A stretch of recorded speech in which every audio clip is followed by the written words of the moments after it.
After I made a video about Demon Slayer and how animation does not carry a story entirely, I did some thinking back on the characters of the show. In the video, I made the argument that the animation is not the sole reason for the popularity of the show, but it's the characters being as well written as they are, which helps draw people in for the long run. I spent most of that video fawning over how well they created most of their characters, and how Demon Slayer is a great anime and one of my favorites because of that. However, there is one character that I mentioned briefly, and even did say that they were a very basic character, that being Tanjiro. Tanjiro is the main character, the one we spend the most time with in the entirety of the series, and yet he's pretty much by far one of the worst written characters purely just based on how bland he is throughout the entirety of the series. From this, I thought about other main characters in other anime, more specifically shonen anime. Characters like Ichigo, Goku, Gon, etc. And with this thinking, and for all of those characters, I find that in general they are all outclassed by supporting cast of their respective shows. Ichigo is wildly outclassed by the captains, Urahara and Rukia, in terms of personality and how well they're written respectively. Don't get me wrong, out of most shonen anime, I think Ichigo is one of the most well-written characters, but even so is still outclassed by its supporting cast. For Gon, there is characters like Killua, the Phantom Troop. Hell, the Royal Guards of the Chimera Ant arc were more interesting than Gon. And most of all, Kurapika is one of the most well-written characters in anime that I can even think of. Togashi is one of my favorite mangaka of all time, mainly for creating Hunter x Hunter. And I know how amazing he is at creating characters, proving so time and time again. Hell, even in the popularity poll, Kurapika is ranked above Gon by over 1,000 votes. Even the fans love Kurapika and Killua over the more actual main character of the show. With this being the case, why are so many of the main characters in anime so bland and boring, while the supporting cast are so great around them? To answer that, we must first dive into what makes a great character. But before we dive into that whole mess, I would like to again steal from the New World Review, link to channel in the description, and I would like to play a little game. Tanjiro here has spent the last hour sitting around and being sympathetic to demons because they needed him to be just ever so slightly complex for the plot of the story to move on. One of these three demons he's being sympathetic towards is going to try to take a swing at him while he's at his lowest.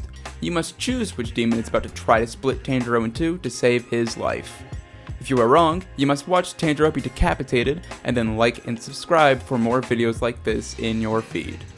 Now pick your demon and I'll reveal the answer in 3, 2, 1, and it was this funny looking guy.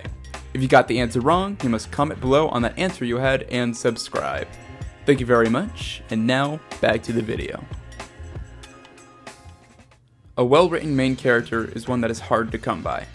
But to find a well-written character, there must be a way to define a well-written character. There are the sort of things they teach in college courses, such as the characters have flaws, give them an arc, make them motivated, blah blah blah. Don't get me wrong, those are all very important ideas to keep in mind while writing the character, and are all things I can easily point out in characters like Kurapika. However, there are different ways this applies to different characters. These same characteristics I would also apply to Tanjiro. He has flaws, being that he isn't the strongest demon slayer in the world or has any secret power, at the beginning at least. Tanjiro's motivation is his entire family being murdered by demons, so funny enough, he kinda wants to kill the demons now. His arc throughout the entire series is to become more powerful, growing with his friends around him, and growing that sense of sympathy for demons that were once humans too. Otherwise, there really isn't much happening to his character. Other than the development that he has with his friends and becoming more powerful with training, there is not too much to his character. We only get to see the trauma of his past actually affect the current times of his characters during the movie, which was very nice to see how that experience still dramatically affects his character. It's just sad that afterwards it's very rarely ever shown again. The traumatic past of a character like this needs to be the basis of the character's experience, something they should grow from and develop from. A great example of this idea is, again, Kurapika. Kurapika had pretty much the same traumatic incident as Tanjiro, having his whole clan murdered while he was away doing something else. This drives Kurapika into revenge against the people who killed his clan, the spiders, and sets out on his revenge to do so. Pretty much the exact same things as Tanjiro, having his family murdered by demons while he was away doing something else, and then wanting to get revenge afterwards. These two characters are the same in a sense, but the way they are developed afterwards is what drastically differentiates them from one another. With Tanjiro, we pretty much only get to see him develop his strength throughout the entirety of the series. Hell, there's an entire arc of the 11 that is just devoted to training. We do get to see him grow stronger and stronger, developing his abilities and growing that sun breathing that he inherited from his family's history. But otherwise, there is no real development to Tanjiro as a character. He has his friends, but he stays the same with those friends throughout the entirety of the series. There's no drama or differences between them. They have the same relationship through it all. Kurapika has a dramatic difference in this case. We see him still massively affected by his traumatic past. That past is something that isn't forgotten. It's something that is an integral part of his character. So much so that when Nen is introduced later, his ability he created was pretty much just to counter the Phantom Troop to kill them all. It is an actual development of his character, rather than just filler to make the character just slightly more interesting or something to just start the journey. His backstory actually developed him as a character. Another part of this development is with his friends. He starts off obviously not knowing who Gon is, but over time they actually develop to naturally become great friends and a part of the group, until we get to the most integral part of Kurapika's character, the York New City arc. This is where we get to see what truly makes a great character. We have Kurapika's backstory, we have his motive, and we know him as a character and a friend of the main group.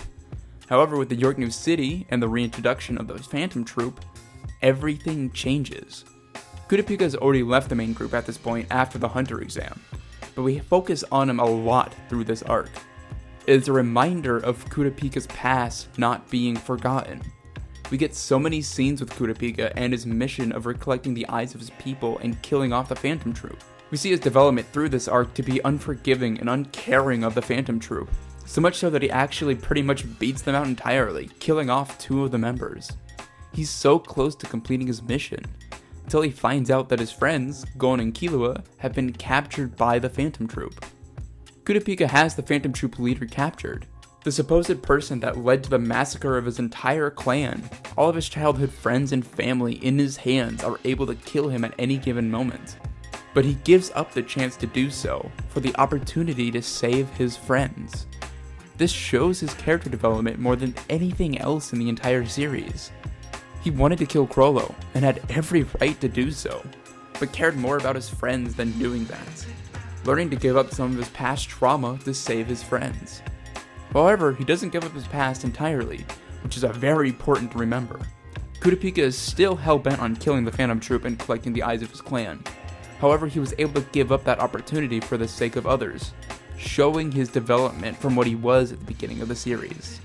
That is the core difference between Tanjiro and Kurapika. That development. Character development has always and will always be one of the most important storytelling tactics for me personally. If there's a story that has lame-ass character development, then I have very little interest in it at all. Tanjiro's character development is very much lacking in the case of his past tying into the present.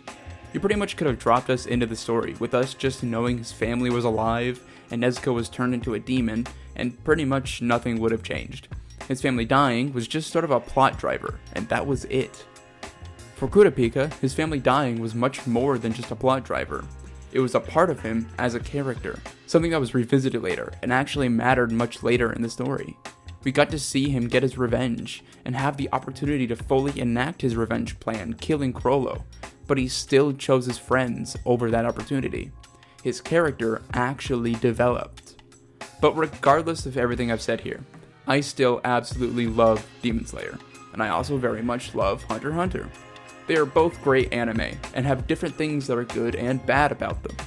Demon Slayer has all of those supporting characters that actually have very good development, and Hunter x Hunter has that outstanding development.